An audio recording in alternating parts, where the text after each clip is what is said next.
해남 유권자와 민주당 박지원 후보와의 정책 동행은 내 삶을 내가 바꾸는 정치, 내 삶의 정치 시대를 열고자 마련된 자리입니다.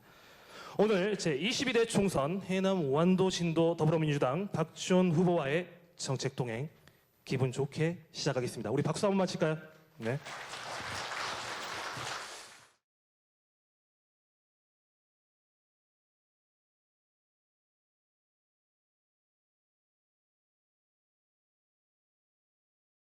제가 어렸을 때 해남에 국회의원이 3분이었습니다.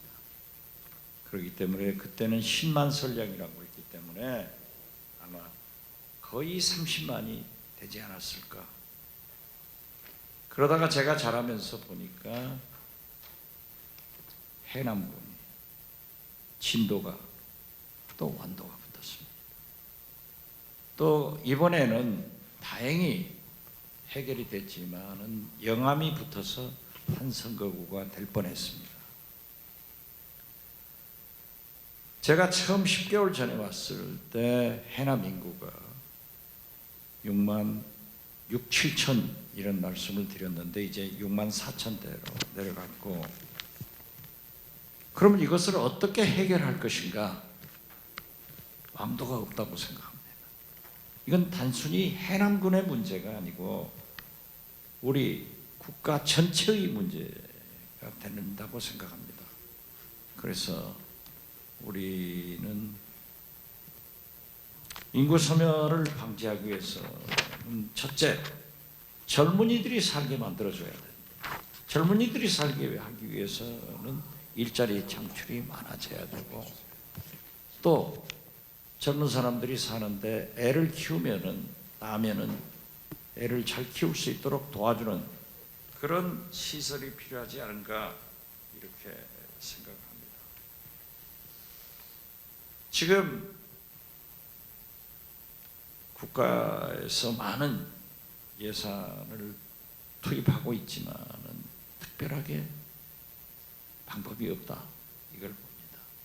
저희 동백꽃 캠프의 김인경 본부장께서 늘 자랑하는 게, 당신이 보건소장인가 과장을 할 때 해남이 어린이들이 제일 많이 나는 그런 제도를 도입해서 많이 났었다 하는데, 해남에서 나가지고 다른 고장으로 가버리는 이런 역할이기 때문에 저는 국가에서 출생 기본소득제를 도입해가지고 대학까지 졸업할 수 있도록 도와주는 시스템을 만들어야 된다 이런 생각을 갖습니다.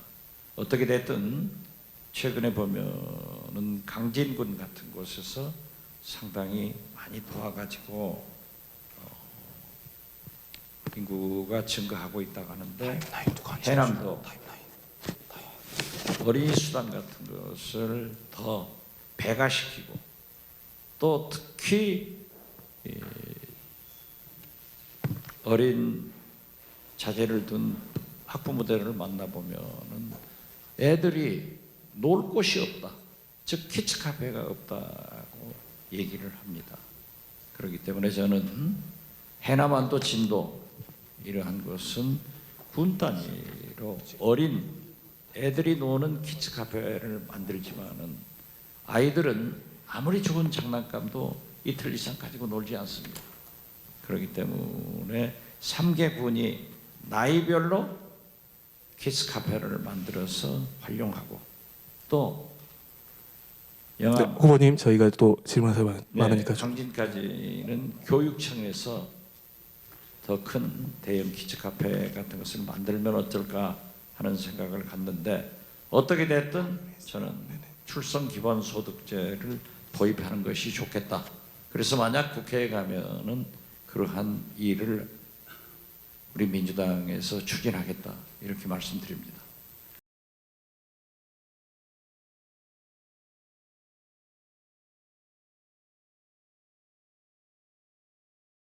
농어촌의 피폐 소멸 인구 문제하고 똑같습니다만 이러한 문제는 농어민들에게 최소한 정부에서 기본소득을 보장해주면 농어촌을 살릴 수 있지 않느냐. 그렇게 해서 방금 질문하신 대로 경기도 연천에서 성공적으로 했다고 얘기를 들었습니다. 근본적으로 농어촌으로 오신 농어민들에게 성별, 연령에 관계없이 15만 원씩 지급하는 그런 안을 가지고 있었던데 이걸 보면은 예산 문제가 수반돼서 굉장히 난색을 표현하지만은 지금 현재 우리가 농수산물은 단순히 식량 문제로 볼 게 아니라 안보 문제로 보더라도 굉장히 필요하다. 그래서 농어민들이 살아갈 수 있도록 최소한 기본소득은 월 15만 원씩이라도 지원을 하는 그런 제도를 도입할 수 있도록 우리 민주당에서도 고민하고 있는 것으로 알고 있습니다.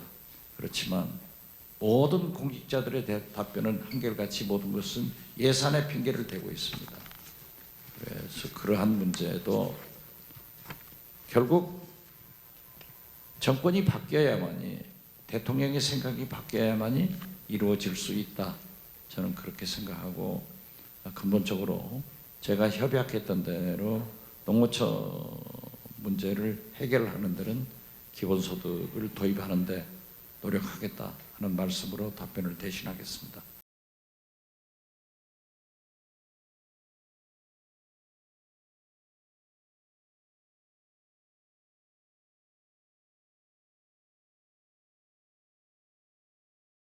과거 김대중 총재께서 농어촌 부채 탕감 문제를 들고 나왔을 때 모랄 해자드다 해가지고 엄청난 반대가 있었지만은 야당 총재로서 정부를 설득해가지고 이루어진 적이 있습니다.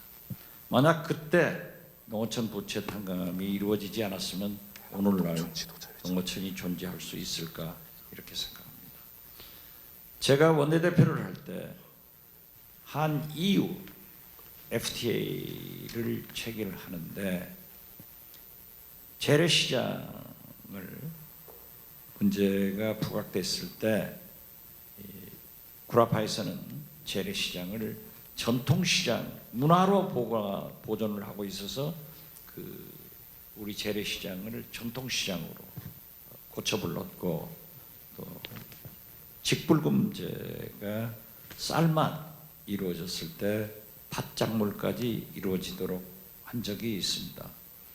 지금 말씀하신 대로 일본이나 또는 미국은 목표 가격을 두고 그 이하로 내려가면 정부에서 보존하지만은 근본적으로 우리나라의 쌀은 우리 국민들이 1인당 57kg 정도 소비하는 것으로 알고 있습니다.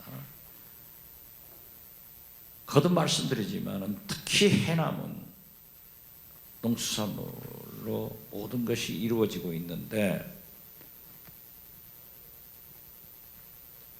지금 이번에도 대파가 값이 좀 오르니까 기재부 1급비 진도에 와가지고 한번 보고 가더니 대파를 가락동 시장에서 과거에는 수입할 때 한 가게 지정을 했는데 다 풀어버렸다는 거예요.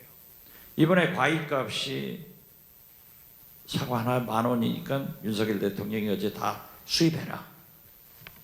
해남도 딸기가 굉장히 많이 생산되고 있는데 이런 문제가 있을 겁니다. 그래서 저는 거듭 말씀드리지만은 이런 쌀, 이런 식품에 대해서는 안보 차원에서 접근을 해야 되고 우리도 기본적으로 재해보험도 있지만은 지금 어렵거든요. 그래서 미국이나 일본 채소 가격 보호하듯 그런 제도를 도입하는 수가 할 수밖에 없다. 저는 그렇게 생각합니다.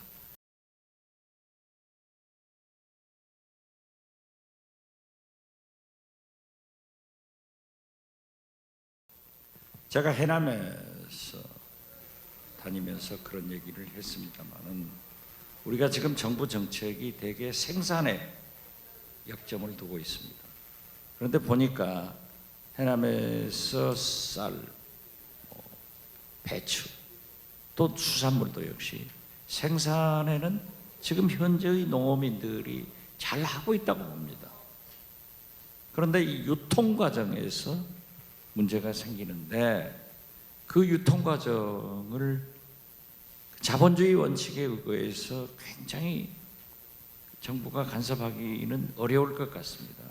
그래서 저는 지금 해남의 고구마가 전국의 30%를 생산한다는데 유통 가공단지가 해남도 없어요. 영암에는 있어요. 근데 왜 그러냐라고 했더니 과거 모 시가 여기서 사업하다가 전라북도 익산으로 가지고 가고 지금 해남은 없다. 그래서 그 예산이 불과 200~300억밖에 안 들더라고요.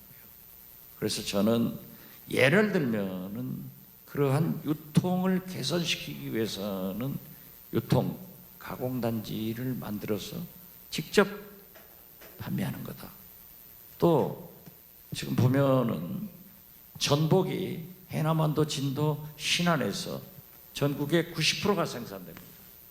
그렇지만은 어떤 가공단지도 직판장도 없이 단순하게 그냥, 물론 해남 수협에서는 분납을 일부 하고 있습니다만, 그래서 저는 그러한 단지도 가령 우수영 같은 데나 송지에 두면은 완도에서도 해남에서도 진도에서도 특히 신안에서도 100길로 와가지고 거기에서 가공하면은 부가가치도 생기고 일자리 창출도 되지 않느냐. 그래서 농수산물 공익 유통 가공단지를 많이 만들어서 직접 판매할 수 있는 그런 길을 트는 것이 좋다.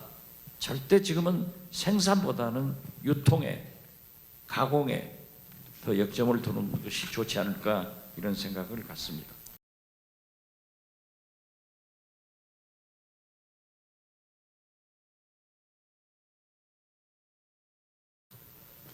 해남을 보면은 지금 현재 강원도 경작 면적보다 오히려 해남군 경작 면적이 더 높다, 이런 얘기를 하고, 제가 다녀봐도 끝없이 넓고 한없는 논밭, 염전이 태양광으로 바뀌어 있습니다. 부자예요. 어느 곳보다도 부자예요. 그렇지만은 음식도 굉장히 맛있는데, 대단히 죄송한 얘기입니다만은 해남 분들은 상업적 마인드가 굉장히 떨어진 것 같아요. 그렇기 때문에 음식도 해남이 이렇게 좋은데 강진한테 줘가지고 강진이 음식 장사로 잘 먹고 있습니다. 그래서 저는 해남완도 진도만큼 이렇게 문화예술 콘텐츠가 풍부한 곳이 없습니다. 그래서 나는 해남의 미래는 문화예술 관광으로 가자, 이런 생각을 가지고 있습니다. 또 실제로 황주 시운 지금 낙향에서 살고 계시는데 그런 분들과도 만나서 얘기를 나눠봤습니다만은 시인들만 하더라도 문화예술 얼마나 많습니까? 그렇기 때문에 저는 이 끼를 살려가지고 문화예술을 진작시켜서 관광으로 가면은 굉장히 미래가 밝다, 이렇게 했는데, 제가 해남 완도 진도로 결정을 하고 젊은 기자들 한 30여 명한테 일일이 물어봤습니다. 해남 뭐가 생각나냐? 땅끝 대흥사라는 겁니다. 완도 장보고, 전복 김, 진도 진돗개 송가인, 이런 생각이에요. 그래서 저는 이번에 미스 김이 만약 미스 트롯이 됐다고 하면은 해남 개천 이래 최고의 경사고 그만큼 우리가 브랜드업 된다, 이렇게 생각했는데, 어떻게 됐든 저는 만약 당선된다고 하면은 해남의 미래를 풍부한 문화예술 콘텐츠를 집약시켜서 관광의 시대를 열어가서 좀 더 농수산물은 그대로 발전시키면서 새로운 산업으로 넘어가는, 그래서 잘 사는 해남을 만들어보자, 이런 생각 같습니다.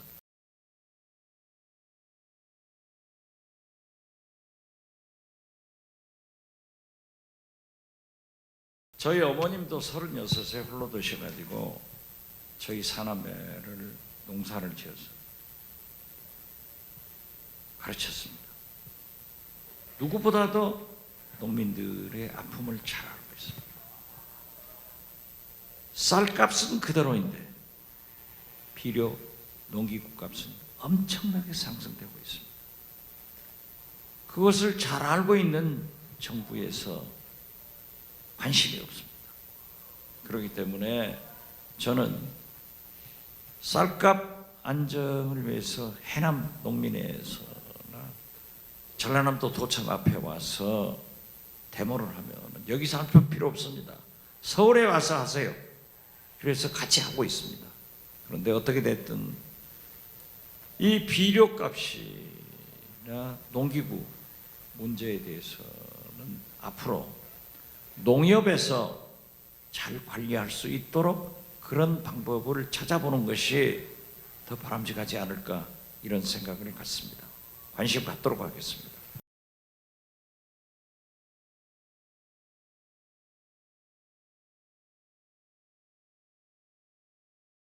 지금 윤석열 대통령이 18번째 민생 토론을 하러 지방에 다니십니다.